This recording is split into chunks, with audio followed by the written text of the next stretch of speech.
College ಮತ್ತು ನಮ್ಮ high school ಎರಡು ಒಂದೇ ಕ್ಯಾಂಪಸ್ಸಲ್ಲಿ ಇದ್ದ ಕಾರಣಕ್ಕೆ ಸದಾ HKV ಕಾಲೇಜಿನಲ್ಲಿ ನಡೀತಿದ್ದಂಥ ಈ ಥರದ ಕರ್ನಾಟಕ ಸಂಘದ ಚಟುವಟಿಕೆಯನ್ನು ನೋಡಿಯೇ ಮಾಗಿದವರು ನಾವೆಲ್ಲ.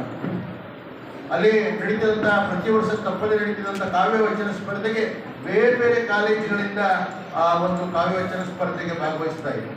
ಅಲ್ಲಿನ ಭಾವಗೀತೆಗಳು ನಿತ್ಯ ಅನುಸರಣೆಗೊಳ್ತಾ ಇತ್ತು. ಅವನ್ನ ನೋಡ್ತಾ ನೋಡ್ತಾ ಬೆಳೆದ ನಾವು ಇವತ್ತು ರಾಜ್ಯ ಮಟ್ಟದ ಹಲವು ಭಾವಗೀತೆ ಜಾನಪದ ಗೀತೆ ಸ್ಪರ್ಧೆಯ ತೀರ್ಪುಗಾರನಾಗಿ ಕೂಡ ನಾನು ಭಾಗವಹಿಸಿದ್ದೇನೆ. ಅದಕ್ಕೆ ಪ್ರೇರಣೆ ಮತ್ತು ಪೂರಕತೆ ಒದಗಿಸಿದ್ದು ನಮ್ಮ MH ಚೆನ್ನೇಗೌಡ ವಿದ್ಯಾಲಯ.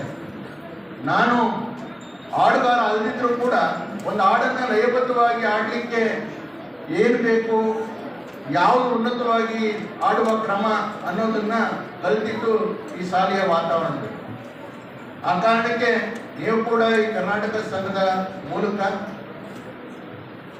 ಸಾಂಸ್ಕೃತಿಕ ಚಟುವಟಿಕೆಗಳಲ್ಲಿ ಭಾಗವಹಿಸುವ, ಬೇರೆ ಬೇರೆ ದಿನಾಚರಣೆಗಳನ್ನು ಆಚರಣೆ ಮಾಡುವ ನೆಪದಲ್ಲಿ ವೇದಿಕೆಯಲ್ಲಿ ನಿಂತು ಮಾತನಾಡುವ, ಒಂದು ತಮ್ಮೊಳಗಿನ ಪ್ರತಿಭೆಯನ್ನು ಅನಾವರಣ ಮಾಡುವ ಮೂಲಕ ತಮ್ಮೊಳಗೆ ಒಂದು ವ್ಯಕ್ತಿತ್ವವನ್ನು ರೂಪಿಸಿಕೊಳ್ಳಬೇಕು.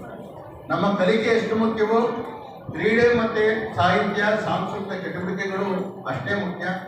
ಒಬ್ಬ ವ್ಯಕ್ತಿಯನ್ನು ರೂಪಿಸುವ, ಅವನಿಗೊಂದು ವ್ಯಕ್ತಿತ್ವವನ್ನು ತಂದುಕೊಡೋದು ಸಾಹಿತ್ಯ ಮತ್ತು ಸಾಂಸ್ಕೃತಿಕ ಚಟುವಟಿಕೆಗಳು.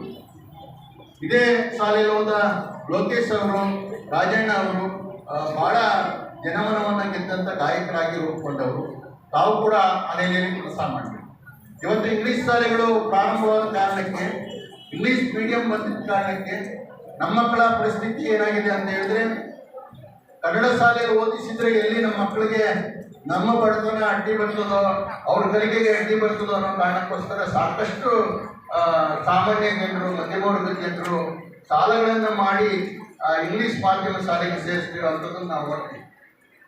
ಅಲ್ಲಿಯ ವಾತಾವರಣ ಯಾವ ಥರ ಇದೆ ಅಂತ ಹೇಳಿದರೆ, ಆ ಮಕ್ಕಳಿಗೆ ಇಂಗ್ಲೀಷ್ ಕೂಡ ಬರೋದಿಲ್ಲ, ಕನ್ನಡನೂ ಕೂಡ ಬರೋದಿಲ್ಲ. ಇಂಗ್ಲೀಷ್ ಮತ್ತು ಕನ್ನಡ ಎರಡೂ ಬರದ ವಾತಾವರಣ ಅಲ್ಲಿ ಸೃಷ್ಟಿ